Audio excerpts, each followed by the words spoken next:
क्या आपको भी कभी ऐसा लगता है कि आपका दिमाग आपके खिलाफ साजिश कर रहा है?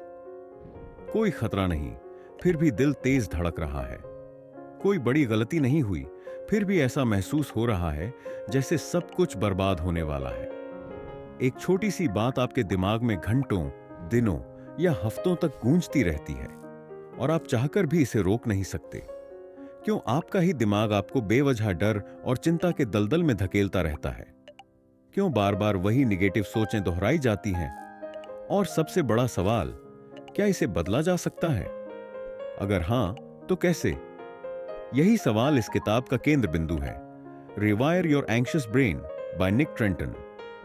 यह किताब सिर्फ एक सेल्फ हेल्प गाइड नहीं, बल्कि ब्रेन रीप्रोग्रामिंग का एक साइंटिफिक मैनुअल है, जो आपको सिखाएगी कि कैसे आप अपनी चिंता, एंजाइटी को पूरी तरह से काबू में कर सकते हैं, अपनी सोच को रिवायर कर सकते हैं और एक शांत, स्थिर और खुशहाल जीवन जी सकते हैं। इस किताब के ऑथर निक ट्रेंटन मानसिक स्वास्थ्य और साइकोलॉजी में एक्सपर्ट हैं। उन्होंने इस किताब में न्यूरोसाइंस और साइकोलॉजी के दमदार प्रिंसिपल्स को आसान भाषा में समझाया है, ताकि कोई भी इंसान अपने दिमाग को बेहतर तरीके से समझ सके और इसे अपने फायदे के लिए इस्तेमाल कर सके। तो अगर आप द ग्रेट राठौर चैनल पर नए हैं, तो अभी सब्सक्राइब करें, क्योंकि यहां हम आपके लिए लाइफ चेंजिंग किताबों की सबसे गहरी और दमदार समरीज लाते हैं। अब एक सवाल, क्या आपको कभी ऐसा महसूस हुआ है कि आपका दिमाग आपको ही धोखा दे रहा है? अगर हां, तो नीचे कमेंट में "हां, मैंने महसूस किया" लिखें और अब बिना वक्त गंवाए इस किताब की सबसे पावरफुल सीखों को डिकोड करते हैं। हमारा दिमाग हर दिन हजारों विचारों को जन्म देता है, लेकिन जब ये विचार चिंता और डर के इर्द गिर्द घूमने लगते हैं, तो वे हमारी मानसिक शांति छीन लेते हैं। चिंता कोई बाहरी दुश्मन नहीं, बल्कि हमारे ही दिमाग की एक आदत बन जाती है। पर सवाल यह है कि यह चिंता आती कहां से है? क्यों कुछ लोग छोटी छोटी बातों पर घबरा जाते हैं, जबकि कुछ बड़े से बड़े संकट में भी शांत रहते हैं? इसकी जड़ें हमारे बचपन, अनुभवों और गहरी बैठी मान्यताओं में होती हैं। जब हम छोटे होते हैं, तब हमारे आसपास के लोग, माता पिता, शिक्षक, दोस्त हमारी सोच को आकार देते हैं। अगर कोई बच्चा ऐसे माहौल में बड़ा होता है जहां हर छोटी गलती पर सजा मिलती है, तो उसके दिमाग में यह धारणा बन जाती है कि गलतियां करना खतरनाक है।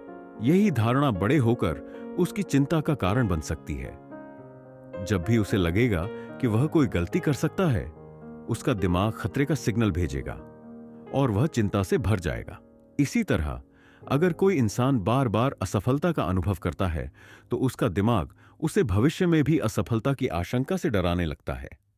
यह एक तरह की कंडीशन रिस्पॉन्स होती है, जहां हमारा दिमाग पुराने अनुभवों के आधार पर भविष्य की कल्पना करता है और हमें पहले से ही सतर्क कर देता है। समस्या यह है कि यह सतर्कता अक्सर जरूरत से ज्यादा होती है और हमें बेवजह चिंता में डाल देती है। पर्यावरणीय कारकों की बात करें, तो जिस माहौल में हम रहते हैं, वह भी हमारी चिंता को बढ़ा सकता है। उदाहरण के लिए, अगर कोई व्यक्ति बहुत प्रतिस्पर्धी माहौल में काम कर रहा है, जहां हर समय परफॉर्मेंस का दबाव रहता है, तो उसका दिमाग लगातार भविष्य की चिंताओं में उलझा रहेगा। अगर मैं अगले प्रोजेक्ट में फेल हो गया तो क्या होगा? अगर मेरी जॉब चली गई तो क्या होगा? ऐसे सवाल उसके दिमाग में लगातार घूमते रहेंगे और उसकी चिंता बढ़ती जाएगी। हमारी मान्यताएं भी चिंता को जन्म देने में बड़ी भूमिका निभाती हैं। अगर किसी व्यक्ति को बचपन से यह सिखाया गया हो कि सफलता ही सब कुछ है, या अगर तुमने अच्छा परफॉर्म नहीं किया तो तुम किसी लायक नहीं हो, तो उसका दिमाग हर असफलता को एक बड़ा खतरा मानने लगेगा। वह व्यक्ति छोटी छोटी असफलताओं से भी घबराने लगेगा, क्योंकि उसके अंदर यह गहरी मान्यता बैठी होगी कि असफलता का मतलब है उसकी वैल्यू खत्म हो जाना। चिंता का एक बड़ा कारण यह भी है कि हमारा दिमाग अज्ञात से डरता है।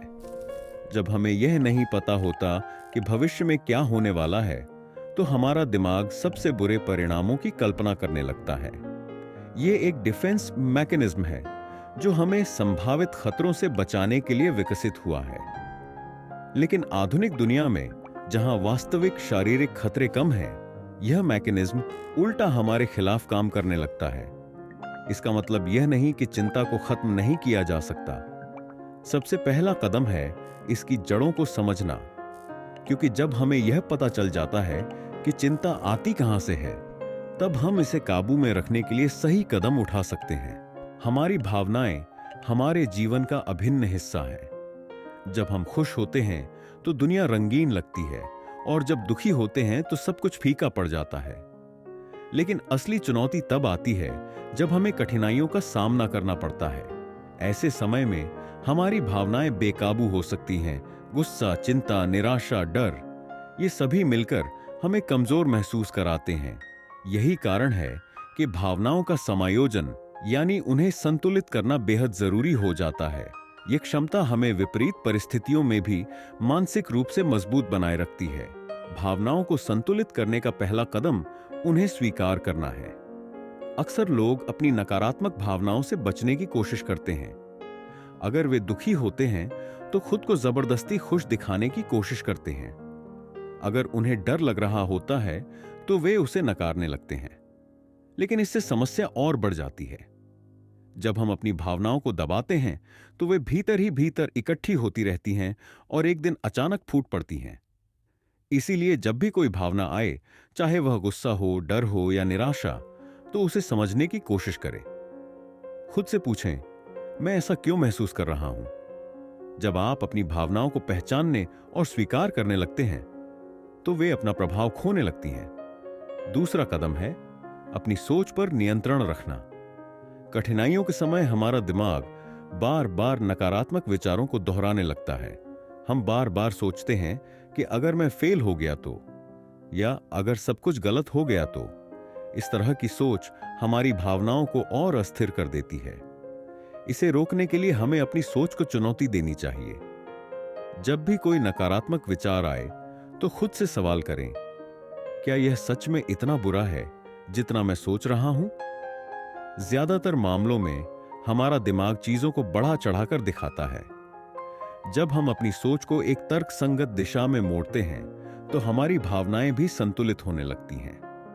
तीसरा तरीका है शारीरिक और मानसिक गतिविधियों का सहारा लेना। जब हम तनाव में होते हैं तो हमारा शरीर भी प्रभावित होता है।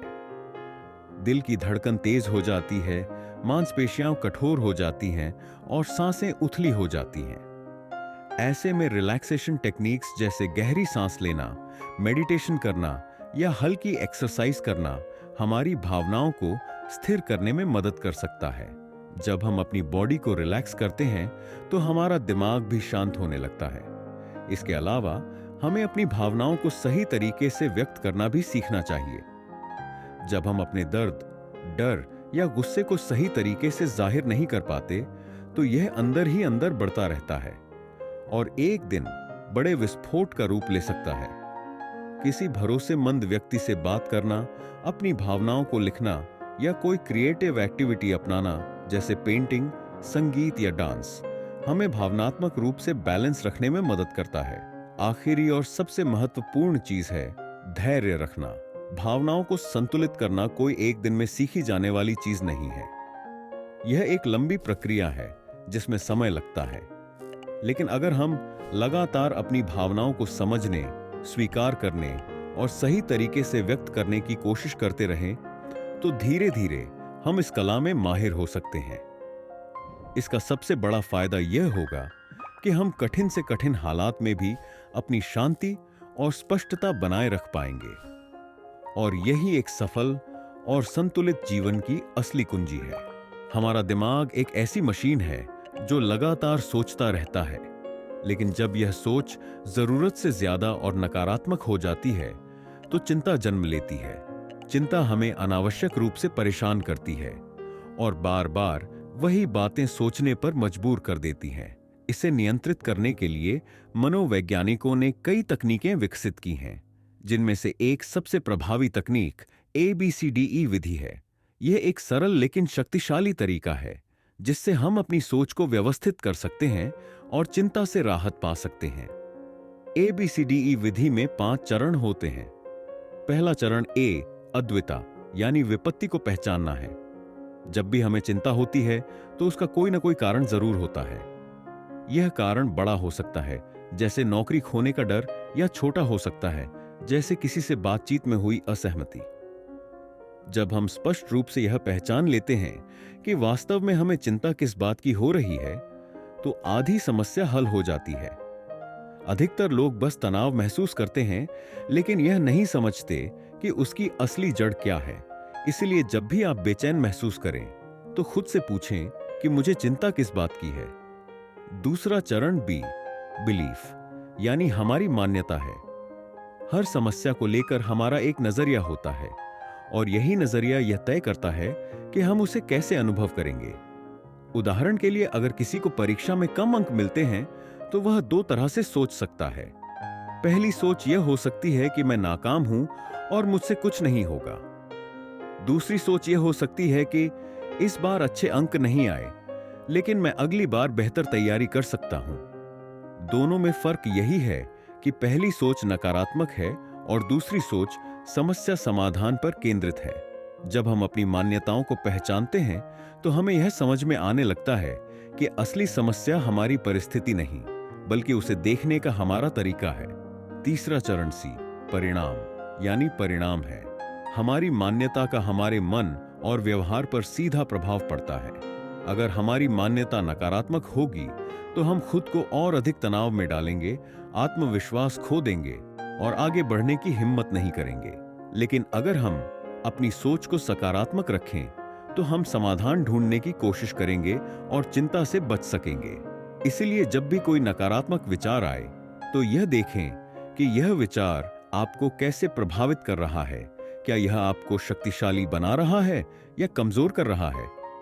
चौथा चरण डी, डिस्प्यूटेशन, यानी तर्क वितर्क करना है। जब भी कोई नकारात्मक विचार आए, तो उससे बहस करें। उदाहरण के लिए, अगर आपके दिमाग में यह विचार आता है कि मैं कभी सफल नहीं हो सकता, तो तुरंत इसका जवाब दें, क्या यह सच में सही है? क्या मैंने पहले कभी कोई सफलता हासिल नहीं की? क्या मैं अपने प्रयासों से कुछ बेहतर नहीं कर सकता? जब हम अपने नकारात्मक विचारों पर सवाल उठाने लगते हैं, तो वे धीरे धीरे कमजोर पड़ने लगते हैं। अंतिम चरण, एनर्जाइजेशन, यानी नई ऊर्जा प्राप्त करना है। जब हम अपने नकारात्मक विचारों पर सवाल उठाते हैं और उन्हें सकारात्मक दृष्टिकोण में बदलते हैं, तो हमें अपने भीतर एक नई ऊर्जा महसूस होती है। यह ऊर्जा हमें चिंता से बाहर निकालने और आत्मविश्वास बढ़ाने में मदद करती है। ABCDE विधि का अभ्यास करने से हम अपनी सोच को नियंत्रित कर सकते हैं, चिंता को कम कर सकते हैं और अत्यधिक सोच से बच सकते हैं। यह हमें यह एहसास कराता है कि असल में समस्या बाहर नहीं, बल्कि हमारे दिमाग के अंदर है, और अगर हम अपनी सोच को बदल लें, तो हमारी जिंदगी भी बदल सकती है। हमारी अपेक्षाएं और विश्वास हमारी जिंदगी को आकार देते हैं। हम जैसा सोचते हैं, वैसा ही अनुभव करते हैं। जब हमारी अपेक्षाएं बहुत अधिक होती हैं और वास्तविकता से मेल नहीं खाती, तो हमें निराशा और तनाव का सामना करना पड़ता है। इसी तरह, अगर हमारे अंदर नकारात्मक विश्वास गहराई से बैठे हुए हैं, तो वे हमें आगे बढ़ने से रोकते हैं और आत्मसंदेह से भर देते हैं। इसलिए अपनी अपेक्षाओं को नियंत्रित करना और नकारात्मक विश्वासों को बदलना एक ऐसी कला है जो हमें मानसिक शांति और आत्मविश्वास प्रदान कर सकती है। बहुत से लोग जीवन में दुखी इसलिए रहते हैं क्योंकि वे दुनिया से, लोगों से या खुद से कुछ ज्यादा ही उम्मीदें रखते हैं। जब चीजें हमारी उम्मीदों के मुताबिक नहीं होती, तो हमें गुस्सा, दुख या निराशा होती है। लेकिन असली समस्या यह नहीं कि हमारी अपेक्षाएं पूरी नहीं हो रही है, बल्कि यह है कि हम यह मानकर चलते हैं कि दुनिया हमेशा हमारी इच्छा के अनुसार काम करेगी। जब हम यह समझ जाते हैं कि जीवन में हर चीज हमारे नियंत्रण में नहीं होती, तो हम अपेक्षाओं को लेकर अधिक लचीले हो जाते हैं और मानसिक शांति बनाए रख पाते हैं। अपेक्षाओं को संतुलित करने के लिए सबसे पहले यह जरूरी है कि हम यह पहचानें कि कौन सी अपेक्षाएं तर्क संगत हैं और कौन सी अवास्तविक। उदाहरण के लिए, यह सोचना कि हर कोई हमें पसंद करेगा या हर प्रयास में हमें सफलता मिलेगी एक अवास्तविक अपेक्षा है। लेकिन यह सोचना कि अगर हम मेहनत करेंगे तो हमारे सफल होने की संभावना बढ़ जाएगी, यह एक तर्क संगत अपेक्षा है। जब हम अपनी सोच को इस दिशा में मोड़ते हैं तो असफलताओं को भी एक अवसर की तरह देखना शुरू कर देते हैं, जिससे चिंता और तनाव कम हो जाता है। जहां अपेक्षाएं हमारे बाहरी अनुभवों को प्रभावित करती हैं, वहीं हमारे विश्वास हमारी आंतरिक दुनिया को नियंत्रित करते हैं। बचपन से हमें कई तरह के विश्वास सिखाए जाते हैं। कुछ सकारात्मक होते हैं, जैसे कड़ी मेहनत से सफलता मिलती है, जबकि कुछ नकारात्मक होते हैं, जैसे मैं कभी अच्छा नहीं कर सकता या दूसरे लोग मुझसे बेहतर हैं। ये नकारात्मक विश्वास हमारी सोच और आत्मसम्मान को प्रभावित करते हैं और हमें सीमित कर देते हैं। अगर कोई व्यक्ति यह मानता है कि वह किसी चीज में अच्छा नहीं हो सकता, तो वह कोशिश करना ही छोड़ देगा, चाहे उसमें क्षमता हो या नहीं। नकारात्मक विश्वासों को बदलने के लिए पहला कदम है उन्हें पहचानना। जब भी कोई नकारात्मक सोच आए तो उसे लिख लें और खुद से सवाल करें, क्या यह सच में सही है? अगर कोई व्यक्ति यह मानता है कि वह कभी सफल नहीं हो सकता, तो उसे अपनी पिछली उपलब्धियों को देखना चाहिए और यह महसूस करना चाहिए कि उसने पहले भी कई चीजें हासिल की हैं। इस तरह जब हम अपने विश्वासों को तर्क की कसौटी पर परखते हैं, तो हमें पता चलता है कि वे अधिकतर गलत होते हैं और केवल हमारे डर और असुरक्षा की उपज हैं। अगला कदम है इन नकारात्मक विश्वासों को सकारात्मक और तर्कसंगत विश्वासों से बदलना। अगर कोई व्यक्ति यह सोचता है कि मैं कभी सफल नहीं हो सकता, तो उसे इसे बदलकर यह कहना चाहिए, अगर मैं प्रयास करूं तो सफल होने की संभावना है। यह बदलाव छोटा लगता है, लेकिन इसका असर गहरा होता है। जब हम धीरे धीरे अपनी सोच को इस दिशा में ढालते हैं, तो हमारा आत्मविश्वास बढ़ने लगता है और हम चीजों को अधिक स्पष्टता और आत्मनिर्भरता के साथ देखने लगते हैं। जब हम अपनी अपेक्षाओं को यथार्थवादी बनाते हैं और नकारात्मक विश्वासों को सकारात्मक में बदलते हैं, तो हम मानसिक रूप से मजबूत हो जाते हैं। जीवन में आने वाली चुनौतियां ही हमें परेशान नहीं करती, बल्कि हमें आगे बढ़ने का मौका देती हैं। यही वास्तविक स्वतंत्रता और आंतरिक शांति की कुंजी है। हमारी सोच का तरीका ही यह तय करता है कि हम किसी भी स्थिति को कैसे अनुभव करेंगे। कभी कभी हम किसी समस्या या चिंता को केवल एक ही नजरिए से देखते हैं और इस वजह से उसका समाधान निकालना मुश्किल हो जाता है। लेकिन अगर हम अपने दृष्टिकोण को व्यापक करें और चीजों को अलग अलग नजरिए से देखने की कोशिश करें, तो हम न केवल चिंता को कम कर सकते हैं, बल्कि किसी भी समस्या का बेहतर समाधान भी खोज सकते हैं। इसी प्रक्रिया को सरल बनाने के लिए 3 स्तंभ दृष्टिकोण नामक तकनीक का उपयोग किया जाता है।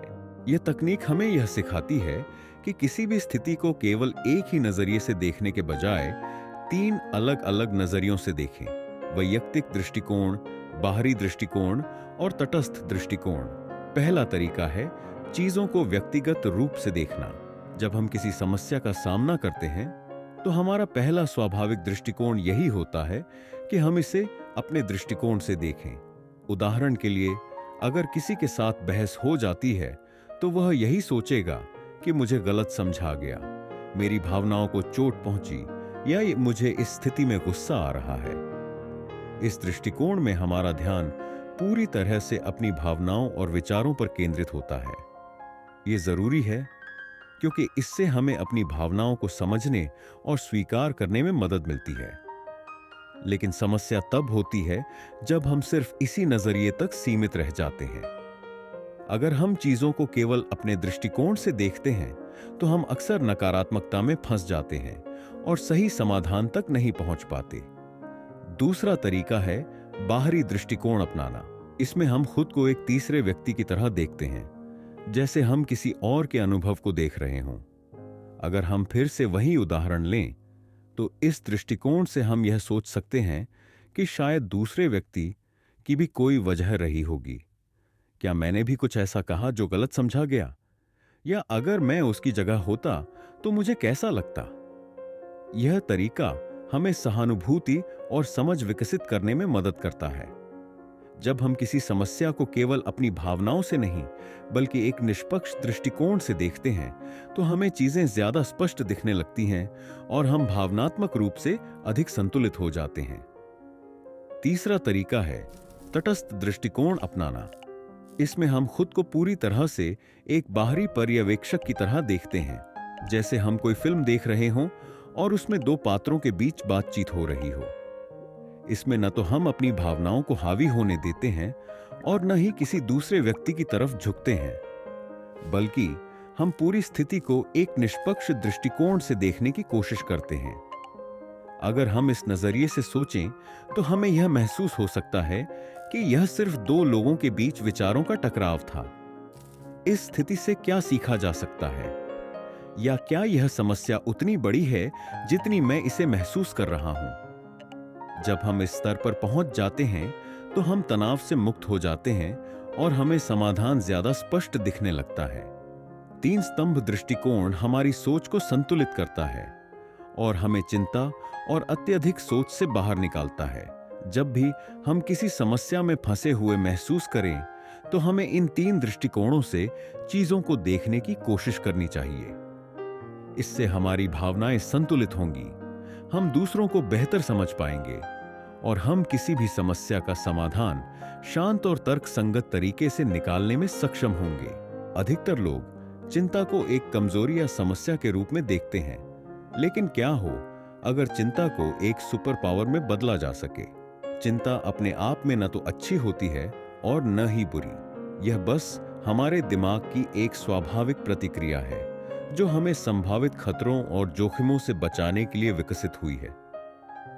जब हम चिंता को सही तरीके से प्रबंधित करना सीख लेते हैं तो यह हमारी सबसे बड़ी ताकत बन सकती है।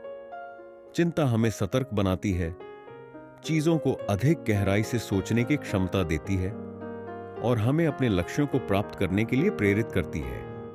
चिंता को एक सुपर पावर में बदलने का पहला कदम है इसे एक संकेत के रूप में देखना। जब भी चिंता महसूस हो तो इसे यह समझने का अवसर माने कि आपका दिमाग आपको किस चीज के लिए तैयार कर रहा है। उदाहरण के लिए, अगर किसी को परीक्षा से पहले चिंता हो रही है तो इसका मतलब यह है कि उसका दिमाग उसे बेहतर तैयारी करने का संकेत दे रहा है। अगर कोई व्यक्ति अपने करियर को लेकर चिंतित है तो यह दर्शाता है कि वह अपने भविष्य के बारे में गंभीरता से सोच रहा है। जब हम चिंता को समस्या मानने के बजाय इसे एक उपयोगी संकेत के रूप में देखने लगते हैं तो यह हमें कमजोर करने के बजाय हमारी मदद करने लगती है। दूसरा तरीका है चिंता से मिलने वाली ऊर्जा का सही उपयोग करना। चिंता एक उच्च ऊर्जा वाली भावना है जो हमारे शरीर और दिमाग को सक्रिय कर देती है। जब हम चिंतित होते हैं तो हमारा दिमाग अधिक सतर्क और चौकस हो जाता है, हमारा ध्यान तेज हो जाता है और हमारी समस्या समाधान करने की क्षमता बढ़ जाती है। कई महान वैज्ञानिक, कलाकार और उद्यमी अपनी चिंता को एक प्रेरक शक्ति के रूप में इस्तेमाल करते हैं। वे इसे अपनी रचनात्मकता और उत्पादकता बढ़ाने के लिए उपयोग करते हैं।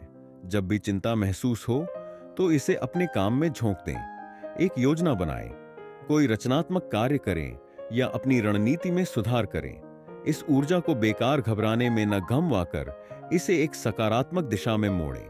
तीसरा तरीका है अपनी चिंताओं को कार्यों में बदलना। अक्सर लोग चिंता में डूबे रहते हैं लेकिन उस पर कोई ठोस कदम नहीं उठाते। यही वजह है कि चिंता एक समस्या बन जाती है। जब भी चिंता हो तो खुद से यह सवाल पूछें, मैं इस चिंता को कम करने के लिए क्या कर सकता हूं?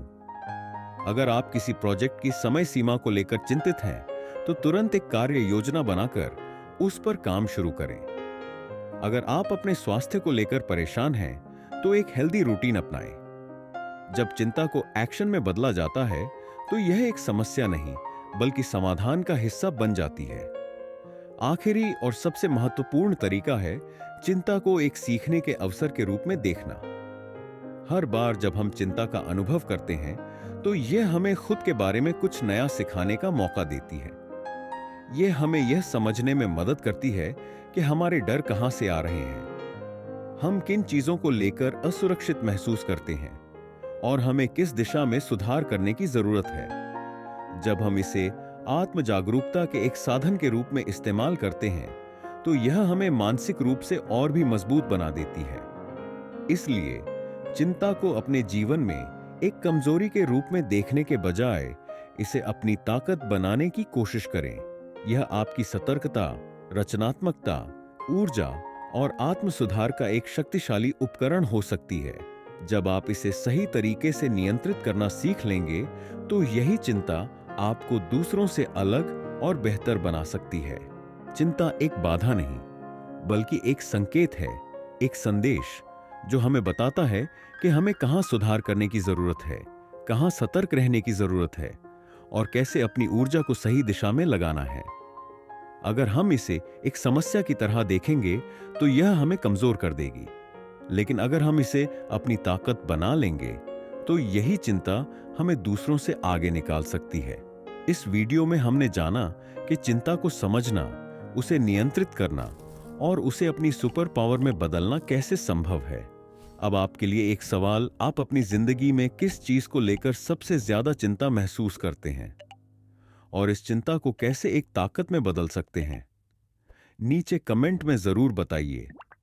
आपके विचार न सिर्फ आपको बल्कि इस वीडियो को देखने वाले बाकी लोगों को भी प्रेरित कर सकते हैं। अगर आपको यह वीडियो पसंद आया हो और आप अपनी लाइफ को और बेहतर बनाना चाहते हैं तो हमारे चैनल द ग्रेट राठौर को सब्सक्राइब करना न भूलें। हर हफ्ते हम ऐसी ही जबरदस्त समरीज और मोटिवेशनल वीडियो लेकर आते हैं जो आपकी सोच को बदल सकती हैं। और हां, अगर आपको यह वीडियो हेल्पफुल लगी हो तो इसे अपने दोस्तों के साथ शेयर करें ताकि वे भी चिंता से निकलकर अपने जीवन को नई ऊंचाइयों तक ले जा सकें। मिलते हैं अगली वीडियो में। तब तक के लिए खुद को बेहतर बनाने में लगे रहिए।